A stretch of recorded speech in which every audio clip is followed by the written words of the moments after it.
All right, welcome back. Welcome back. I'm John Robert Quinn, and we've got Bradley N. Meyer, founder of Cash Cow Systems. Part two. .org. What's that? .org. .org. Did I say .com again? No. Oh, okay. I just threw that in. Okay. Part two, the goals, procedures, and funding of real estate. Tell me a little bit about this. You got to treat your rental like a business. A lot of people don't. Well, of course.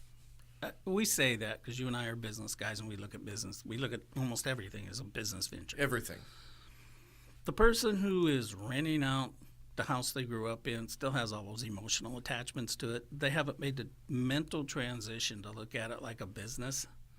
And if they find they can't, what I tell them to do is sell that house, keep those memories, go invest in another piece of property that you don't have the emotional attachment to. Because if you can't treat it like a business, which is what it is, and you're looking at it as, well, that's the house I grew up in, that's the tree my brother fell out of and broke his arm, that's the garage I drove through the first time I drove the car, Grandma lived upstairs in the apartment, and Uncle Joe fell out the window and he was drunk at the family reunion. Yeah. Those are all great memories that you attach to that property. So when the tenant moves in, that's not what they see. They see a 3-bedroom, 2-bath house with a little apartment above the garage that they're thinking, which one of my dumbass relatives is going to try to move into that? And how can I turn it into an office and keep them away? How come this doesn't work? And that garage door don't hang quite straight. I wonder what the hell happened here. Correct. I hope I don't get blamed for that. I make a big note. Garage door's kind of crooked. And, you're going, well, yeah, I'm not going to tell you I drove through it the first time I drove a car, but yeah, we all know it's kind of crooked. It's kind of crooked. The garage door company came out and they hung it a little crooked, but we got a good deal on it, right? Yeah. It wasn't no garage door. It was me and 2 buddies from high school before the old man got home. I remember when I was a kid, my dad, we're not going to get into that. He was gone for a couple of days. And I decided I wanted to go skateboarding in the house. And I put a hole in the wall. Oops. And luckily he was gone for a couple of days. Yeah. And was able to patch the wall, re-stucco the wall, repaint the wall. And it wasn't until about 15 years later I said, so in your office upstairs, you see that thing there on the wall? He goes, yeah. I said, yeah, I was skateboarding in the house once when you were on one of your trips. And Hey, you fixed it. But that's the thing is you're going to look at that and go, I probably maybe ought to fix that a little better for the tenant. And that's the other problem you run into is all the stuff that you were willing to live with that you kind of shrug off. You don't want to do that on your business properties. The thing is setting up expectations. If the yard's kind of funky, it's okay, but it's not clean. perfect, yeah. Doesn't have to be perfect, but clean, organized, neat, good presentation. Mm-hmm. And then the people rent it, and they kind of slack off, and it's a little more funkier than when they first moved in. And you drive by with your buddies and go, yeah, man, that place is pretty much paid for. And then people pay, what the hell's up with the frickin' yard? And then your friends are like, dude, you think this is a bad neighborhood? You think this is a bad neighborhood? And the lady across the street who's been there since you were a little kid is calling up going, Jimmy, you want to get my grandson's here doing my yard. Do you want him to do yours? And you're like, no, I don't want your one-armed kid who lost his fingers in a lawnmower anywhere near my house. Thank you. No, Miss Robinson, we got to handle it. Thank you very much. Oh, the sad part about it is this nonsense is going to air on the radio. But it happens. I mean, in 40 years, it happens. I have got those phone calls. I had to have those conversations with owners of, why are the neighbors all pissed? I mean, it was fine when we lived there.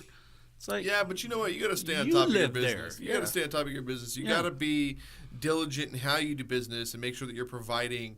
I mean, this is a business no matter how you look at it. And you got to make sure that you're taking care of business. I mean, you saw the conversation I had with a client just a little bit ago.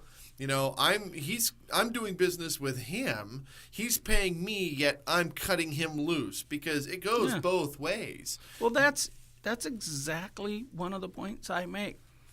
You hire a property manager to handle your property, you're hiring an employee who's charging you every month. So you got to set up expectations with them. You got to set up expectations with the tenant.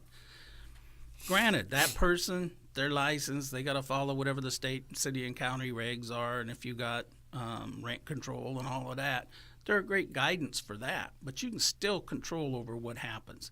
So you got to have your goals and procedures in place. You got to set it up and run it like a business. Manage the expectations. And now, when you're saying expectations, what are some of those expectations?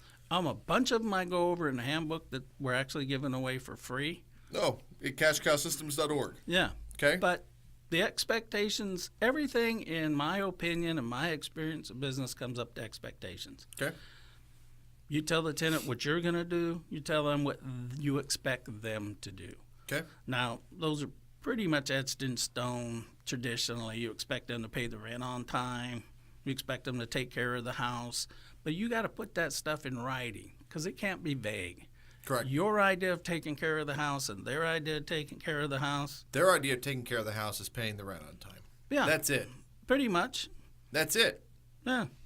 And so that changes you, from family to family. So let me ask you this. If we're talking about having rental properties, would it make sense to hire a landscaping company to just handle the yard so the tenants don't have to do it? If you can structure that inside your rent. Yeah, what does it cost a month for a landscaping service? $100? You can get some good guys for less. And one of the upsides, and I've done that with one of the investment groups I worked with, we had over 300 homes in Sacramento. Okay. On some properties, we had landscape service. On some, we didn't. Here was one of the deciding factors I used. We invested in a property that we don't want pets in. We're only going to have this property as a rental for 3 years while it appreciates, and we do a few things to it, and the market in that neighborhood comes up, and we're going to sell it. Okay. I don't want to go in there and have to deal with cat and urine and dog and all that. So I throw a landscape in, raise the rent $100, and tell them, you can have this property that would normally run $1,600 a month. If you qualify, you can have it for $100 or $100 less a month, $1,500 a month. Okay. It includes landscape service, front and backyard. Landscaper has a key to the lock on the gate. You don't got to worry about when they come and go. Okay. Deal is no pets. Oh, that's fine. And you get a call 5 months later from the landscaper going, hey, did those old people move out? I mean, it looks like the same car, but I'm tired of stepping in dog poop in the backyard. And I'm like, okay, rent just went up. Yeah. I'm not going to argue with you. I'm not going to tell you got to get rid of your puppy that you like. Exactly. It's just for the next 20 months that you're going to live here. Yeah. You're going to pay me an extra $100 because the expectation was you weren't going to have pets. And now you have pets. And now you have pets. And I was up front with you. And you never let us know. The other thing is though, if they paid $1,000 deposit, are you going to pull $500 of that out for a pet deposit because they never paid their pet deposit? No? No. In California, they've broken it down to where you cannot charge people out of a security deposit, unless they've changed it recently, and have a separate pet deposit. So pet damage cannot count towards they poked a hole in the wall. So I break those down into two separate deposits. Okay. You have a pet deposit, and you have a property security deposit. Interesting. And I've put that pet deposit on a lot of single-family residences at $500. And people are like, well, that's a lot of money. It's like, yeah. But I came up with that number when I had a property where the people were boarding horses, and it cost me $500 to have somebody go clean up the mess they made. Yeah, well,